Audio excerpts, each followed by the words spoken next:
साथियों नमस्कार, मैं वीरेंद्र राठी आपके साथ। साथियों, आज हम आपकी मुलाकात एक विशेष मेहमान से करवाने जा रहे हैं जिनका नाम है कुलदीप सिंह जी। कुलदीप सिंह जी कौन? झज्जर जिले के एक बड़े गांव छारा के रहने वाले, एक किसान परिवार में जन्म हुआ। स्वाभाविक सी बात है, जब साधारण परिवार में कोई बच्चा जन्म लेता है तो उसकी प्रारंभिक शिक्षा भी गांव में भी होती है। आगे चल करके उन्होंने नेकीराम कॉलेज रोहतक से ग्रेजुएशन की डिग्री हासिल की।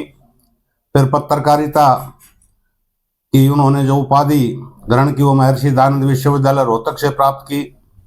प्रसार भारती से वाणी प्रमाण पत्र और दिल्ली विश्वविद्यालय से वीडियो प्रोडक्शन में सर्टिफिकेट का कोर्स किया। MH1 चैनल में जो काम कर चुके हैं, दिल्ली तथा आकाशवाणी रोहतक से उनका विशेष लगाव रहा है और अनेक कार्यक्रम उनके रेडियो के ऊपर अतीत में चलते रहे। कुलदीप जी ने जिस प्रकार का संघर्ष किया, चाहे वो पढ़ाई के क्षेत्र में किया और एक बहुत बड़ा काम उन्होंने आगे चल करके किया। सरकारी नौकरी में रहते हुए 2012 में वो ग्राम सचिव के पद पर उनकी सरकारी नौकरी लगी और उन्होंने फिर साथियों एक पुस्तक लिखी जिस पुस्तक का नाम है ग्रामीण विकास एवं पंचायती राज।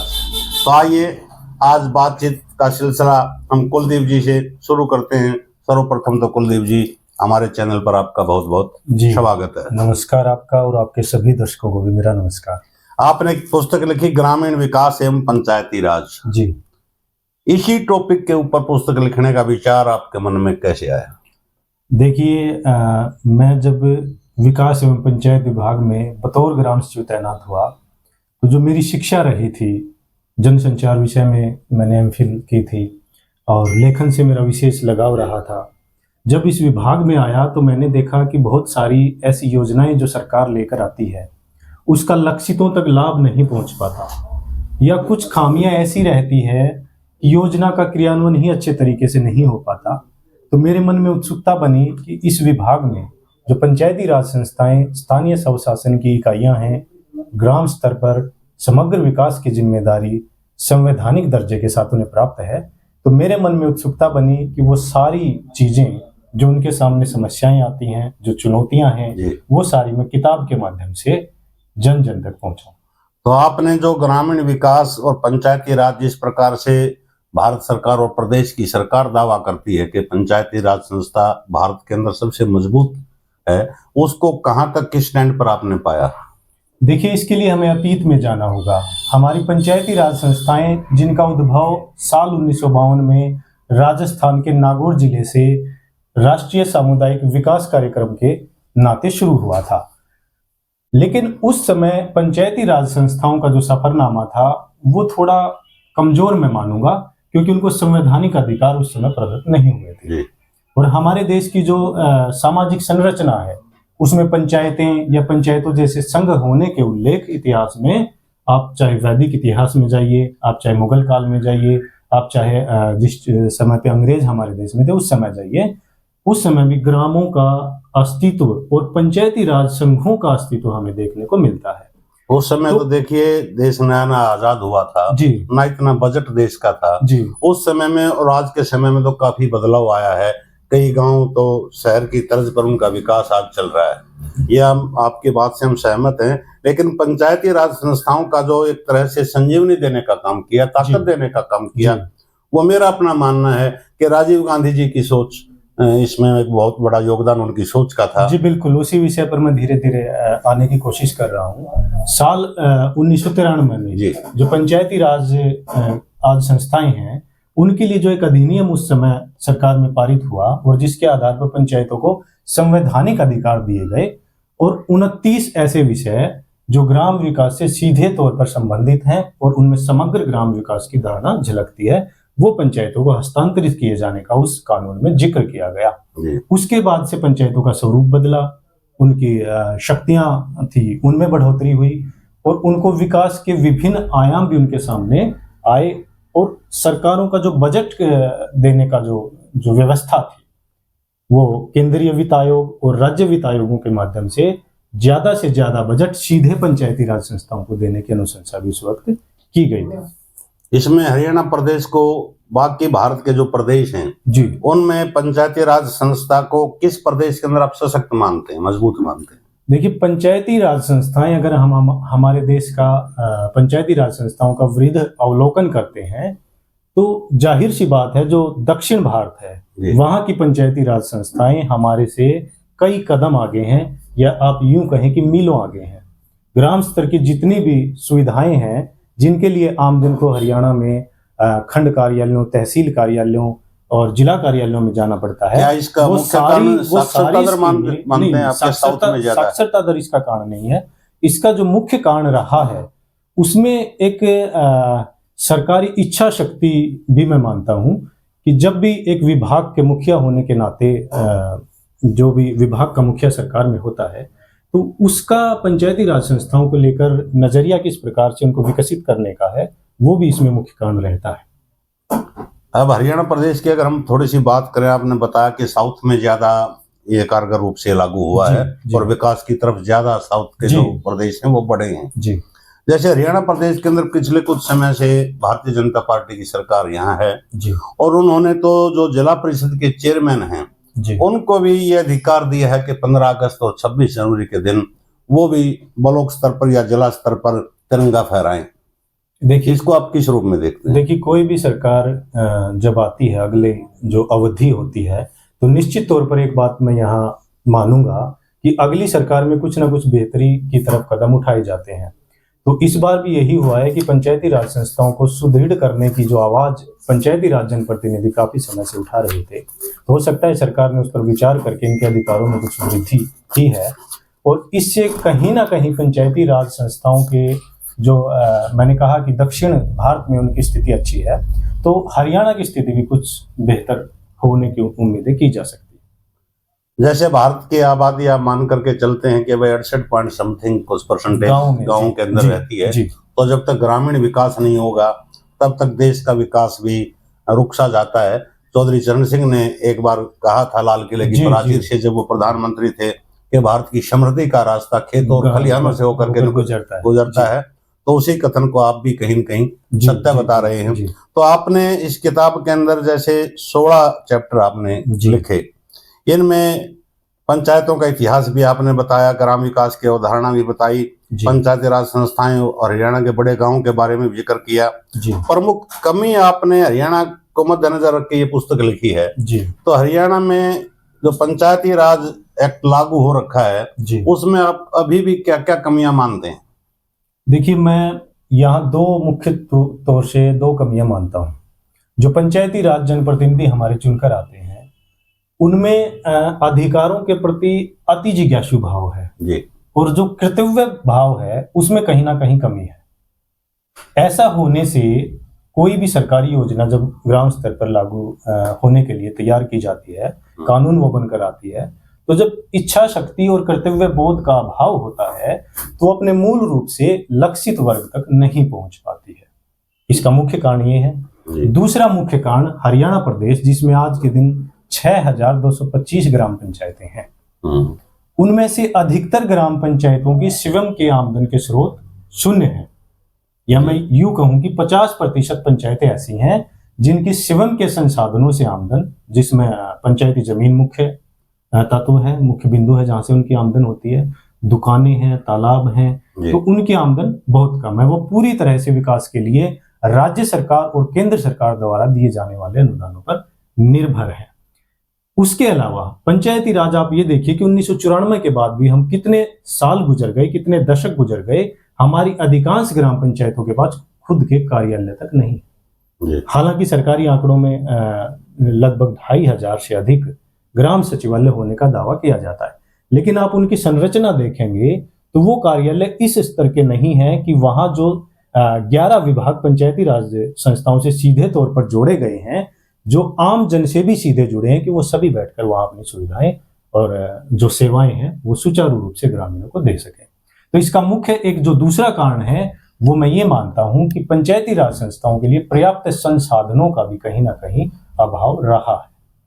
सबसे बड़ी समस्या हरियाणा जैसे प्रदेश में मैं पानी की समस्या को मान करके चल रहा हूँ जी जी। अभी भी पंजाब और हरियाणा के बीच में पानी को लेकर के दोनों मुख्यमंत्रियों के बीच में कहीं तलखी देखी जा रही है उनके बयानों जी, के हिसाब से। जी, और विशेष जो पानी की समस्या है वो पेयजल की समस्या है। जी, शायद ही किसी गांव के अंदर जमीनी पानी मीठा हो, जी, और जो वाटर टैंक बनाए गए हैं उनकी भी कैपेसिटी इतनी, गुणवत्ता पानी की इतनी अच्छी नहीं है कि वो पीने योग्य हो। जी, बाहर से आदमी, जैसे आजकल कैंपर वगैरह रखवाते हैं गांव के अंदर, जी। रखवाने लग रहे हैं। क्या इस समस्या को आपने, जो पानी की समस्या है, इस चाहे वो कृषि के योग्य पानी है चाहे वो पीने के योग्य पानी जी। है, उसका आपने कई समस्या का जिक्र किया? आपने बहुत अच्छा सवाल किया है, और इस पुस्तक में मैंने एक अध्याय लिखा है, गांव की समस्याएं और जरूरतें। जी, उसमें मैंने पानी के दोनों पहलू लिए। हमारा जो हरियाणा प्रदेश है वो पानी के अधिक होने और पानी के ना होने दोनों तरह से परेशान है। दोनों से परेशान। आप देखेंगे पीने का पानी खारा है। हमारे तकरीबन 13 जिले ऐसे हैं जिनमें पीने का पानी जो गुणवत्ता क्या जो मापक है उसको पूरा नहीं करता है।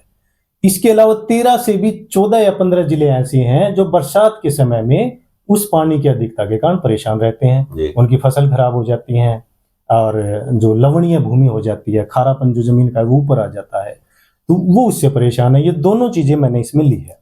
और अगर तरतीब से अगर विभाग इस पे काम करता है और पंचायती राज संस्थाओं के जनप्रतिनिधि मजबूत इच्छा शक्ति के साथ कोई प्रोजेक्ट बनाकर काम करते हैं, तो मैं निश्चित तौर पर यह बात कह सकता हूं कि इन दोनों समस्याओं का समाधान हमारे पास है। इसमें लास्ट के चैप्टर में आपने दिया निष्कर्ष एवं सुझाव। जी, तो अपनी तरफ से आपने क्या क्या सुझाव इसमें दर्शाए हैं कि अगर सरकार उसको माने या पंचायत के जो नुमाइंदे हैं जी, वो अगर इन चीजों को अपनाएं तो कुछ और बेहतर सुधार हो सकता है? देखिए, इसमें सबसे पहले हमें ग्राम स्तर की जो मूल समस्याएं, अगर हम आज 2025 में बैठकर ये कह रहे हैं कि हमारे गांव आज भी विकसित नहीं है, तो उसके पीछे एक कारण तो नहीं है, उसके पीछे अनेकों कारण हैं। तो मुख्य सुझाव इसमें जो मैंने अपनी पुस्तक के माध्यम से प्रस्तुत किए हैं, जो गांव की लिए योजनाएं निर्मित सरकार करती है, उस योजनाओं के लिए एक कमेटी बने। वो कमेटी बारीकी से जो खामियां हैं, जो समस्याएं हैं, उनके समाधान तलाशे। उसके बाद वो विधानसभा और वहाँ जो कानूनी रूप लेने के लिए वहाँ पर जाए। फिर जो लागू करने का तरीका है, उसमें भी लागू करने की प्रक्रिया आपने भी देखी होगी कि बहुत सारी योजनाएं ऐसी आती हैं जिनके लिए एक श्रेय लेने का होड़ होता है कि इसको हम बहुत जल्दी करके और ये घोषित कर देंगे कि हमने ये कर दिया, और ये हमारी सरकार में हुआ है, उसमें चाहे कोई भी सरकार रहे। तो ये एक होड़ ना बने उनके बीच में, एक ऐसी प्रोसेस में हो जाए कि उसका क्रियान्वयन उचित तरीके से हो और जिनके लिए वो योजना हम लेकर आ रहे हैं उसका लाभ उनको ही मिले।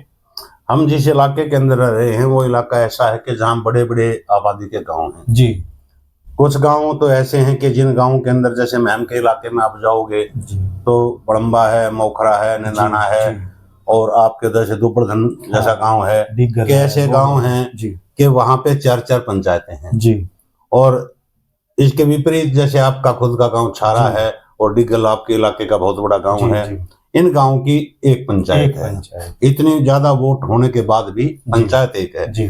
तो आप पंचायतों विकास के लिए छोटी पंचायतों को बेहतर मानते हैं या बड़ी पंचायत को आप बेहतर मानते हैं? देखिए, इसमें दोनों चीजें हैं जिनको अगर हम तरतीब से करें तो छोटी पंचायत भी विकास कर सकती है, लेकिन मेरा इसमें मानना है कि जब बड़ी पंचायत है तो आपके पास संसाधन भी ज्यादा हैं, आपके पास अनुदान भी ज्यादा है, आपके पास सारे रिसोर्सेज हैं, आपके पास विकास करने के लिए, इंफ्रास्ट्रक्चर खड़ा करने के लिए पर्याप्त भूमि है, तो सारी चीजें आपके पास हैं। तो बड़ी पंचायत अगर है, उसको अपने अनुदान जो उसको मिल रहा है सरकार से, चाहे वो केंद्र से मिल रहा है या वो राज्य से मिल रहा है, उसको वो अच्छे तरीके से उपयोग कर पा रही है और अपनी जो स्वयं के संसाधन हैं उनसे भी आय अर्जित करने के वो साधन बना पा रही है, तो निश्चित तौर पर बड़ी पंचायत में विकास हो सकता है। और राठी साहब, यहाँ एक चीज मैं आपके सामने और रखना चाहूंगा, जब भी आपने भी देखा है कि जो बड़ा गांव हो जाता है तो हम सोचते हैं कि उसमें नगर पालिका का गठन कर दिया जाए। इसका मतलब अभी बादली में हुआ था, उसका विरोध करके दोबारा मतलब हम ये मानते हैं कि अगर नगर पालिका वहां गठित होगी तो ही विकास होगा, जबकि ऐसा नहीं होना चाहिए। एक बड़ा गांव भी तो विकसित गांव हो सकता है। बिल्कुल। जिस समय मैं अपनी पुस्तक लिख रहा था तो ऐसे भी गांव का मैंने अध्ययन किया। गुजरात में 2-3 गांव हैं ऐसे, एक तो माधापुर के नाम से गांव है, इसमें विवरण भी है। उस गांव में अगर प्रति व्यक्ति हम बात करें जितना बैंकों में पैसा जमा है तो वो करोड़ों में राशि है। हर एक चीज उस गांव में, सामुदायिक केंद्र से लेके शिक्षा के लिए ई लाइब्रेरी तक के संसाधन, स्कूल हैं, सारी चीजें उस गांव में। वो शहर से अच्छा है वो। बल्कि शहर को विकास का जो एक पैमाना हम स्थापित करने की कोशिश करते हैं कि शहर हुए बिना विकास संभव नहीं है, वो थोड़ा सा या तो जल्दबाजी लगाइए या थोड़ा सा मानसिकता का फेर लगाइए। मेरा मानना है कि आप गांव को विकसित कीजिए और गांव को गांव ही रहने दीजिए, क्योंकि गांव का देश है। 6 लाख से अधिक गांव इस देश में है और गांव से ही इसकी पहचान है। जो सामाजिक संरचना है, आप कहीं चले जाइए, वो पहचान गांव से ही है।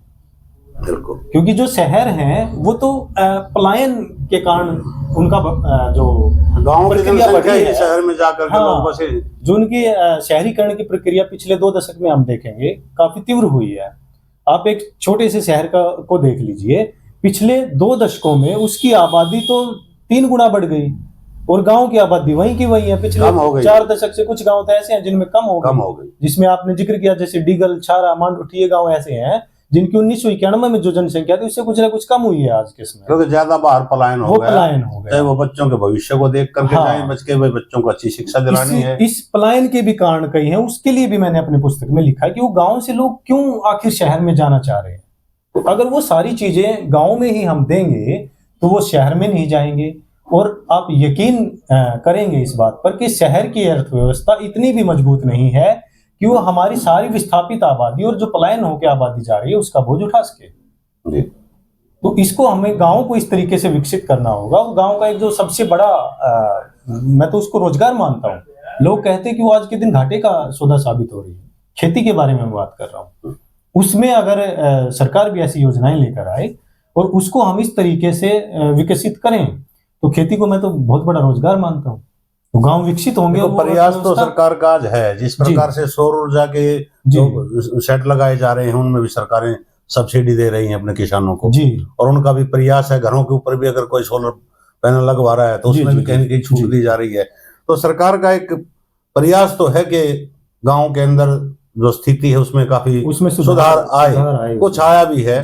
और पंचायती राज संस्थाएं इसके लिए एक मील का पत्थर साबित होंगी।